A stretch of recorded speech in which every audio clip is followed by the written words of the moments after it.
د حلال مال ګټلو په اړه یوه په زړه پورې کیسه.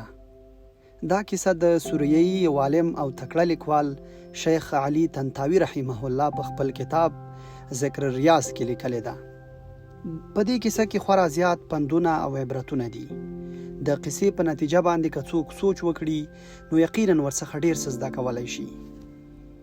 شیخ طنطاوي رحمه الله لیکي په کوم ځای کې چې دا قصه پیښه شوې ده د هغه ځای خلک ما لیدلی دي او دا قصه د هغوی د خولې لیکم، یعنی قصه بې له شکه رښتینې ده او هغه کیسه داسې ده. د سوریایي د پلازمینې په یوې نسبتاً غریبه سیمه کې یو لوی جامع جومات دی چې مسجد توبه یې بولي. په دې مسجد کې 80 کاله کیږي چې یو شیخ پکې اوسیږي. شیخ ښه دینداره، د ښو اخلاقو او علم څښتن دی. د دې مسجد په خلکو خورا ګران دی او خپل دینی او دینوي معاملات ټول له ده سره شریکوي. دا کس شیخ سلیم نومیږي. د قصه کوي چې زه کله ځوان وم او په دې مسجد کې مې د علم د حاصلولو په نیت واړول. د مسجد سره په خوا کې یوه خونه ده، په هغې کې به اوسېدلم. شیخ سلیم وایي یو وخت زه سخت وږی شوم. 2 شپې مې هیڅ نه و خوړلي، 3مه شپه مې هم هیڅ پیدا نه کړل او له چا نه سوال کول مې هم زړه نه غوښتل. سهار دې حالت ته ورسېدلم چې د ځان په هلاک کېدلو وویرېدلم. له ځان سره مې وویل چې اوس نو هغه وخت دی چې د ژوندي پاتې کېدلو لپاره شرعاً مردار خوراک هم درته روا دی او له چا نه دومره شی غلا کول هم درته روا دي چې لوږه پرې لرې کړم. نو له ځان سره مې غلا خوښه کړه.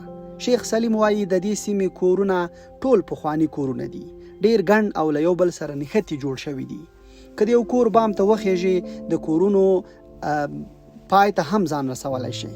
شیخ سلیم وایي د خپلې خونې بام ته وختلم او له هغه سره نږدې کور ته ور واوښتلم.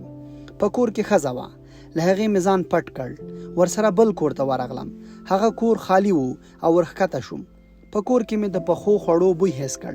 له ډېرې لوږې هغه بوی د مقناطیس په څیر دالان ته ورکش کړم. هلته چې مې کتل یو ګرم دیګ ایښی دی او د هغه دیګ سر مې خلاص کړ. په هغه کې تور بانجان وو، په داسې حال کې چې منځونه یې له غوښو ډک وو. له هغو بانجانو نه مې یو راویست. هغه ډیر ګرم وو، خو زه له ډېرې لوږې په ګرمو او سړو نه وم. نو خوله مې پرې ولګوله چې یو 2 ځلې مې په خوله کې اړاوه. نو په دې وخت کې مې سر ته دین او عقل راغلل.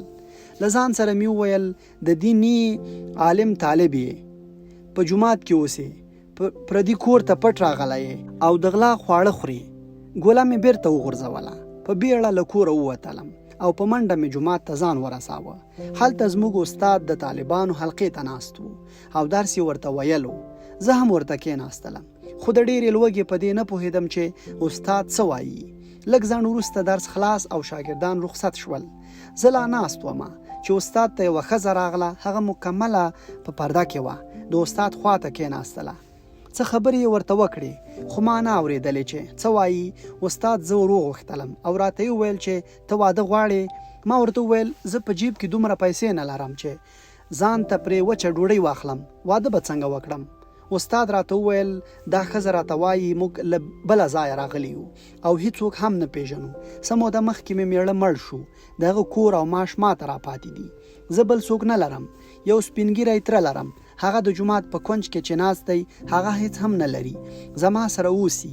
دا ښځه وایي چې زه غواړم په حلاله نکاح میړه وکړم ترڅو د بد نظره خلکو څخه ځان وساتم. استاد وویل که واده غواړې زه درته دا ښځه کوم او مهر یې درته زه پرې کوم. شیخ سلیم وایي ما استاد ته وویل چې داسې وي بیا یې غواړم. استاد سم د لاسه د ښځې تره چې هلته ناست و راوغوښت او 2 شاهدان یې هم را پیدا کړل او په هغه جومات کې نکاح راته وتړله. له نکاح وروسته یې راته وویل اوس خپل کور ته ولاړ شئ. ما ښځه له لاسه ونیوله او د هغې کور ته ولاړو. کور ته چې ننوتلو ښځې پرده له مخ نه لرې کړه. ځوانه او زیاته ښایسته مېرمنه وه. چې کور ته مې وکتل هغه کور و چې لږ مخکې زه په غلا ورته راغلی وم. ښځې راته وویل ډوډۍ خورې؟ ما ورته وویل هو خورم یې. هغې خواړه راوړل او زما مخ ته یې کېښودل. زه د الله قدرت او دې لوی شان ته دریان پاتې وم.